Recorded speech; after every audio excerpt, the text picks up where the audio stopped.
I could tell entering the surgical area that the situation was very bleak and dire and emergent. I as quickly assessed her airway and realized that it was a class 2, which is relatively easy intubation. I was prepared to proceed with the spinal block and did.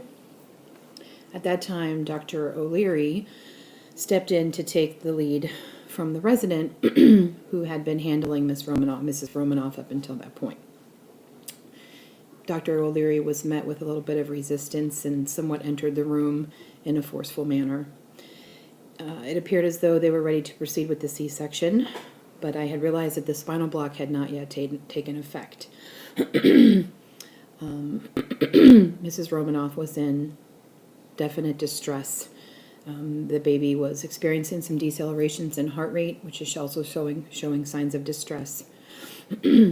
Roughly about 15 minutes had passed, and I realized that the spinal block was not working, and Dr. O'Leary had made the call to put the patient to sleep altogether.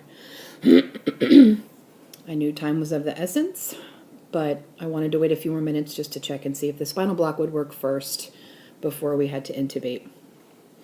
Dr. O'Leary decided that he didn't want to wait any longer and ordered general anesthesia. I stated that I needed to check her airway, but Dr. O'Leary was adamant that he begin the surgery immediately.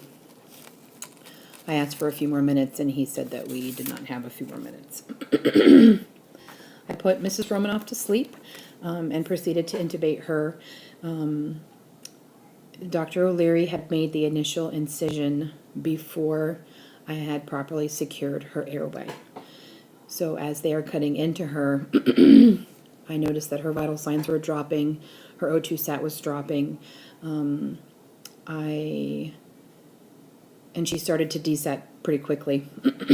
I called on a code, but it took a little while for the code team to get there, and the patient became audibly tachycardic over the monitor.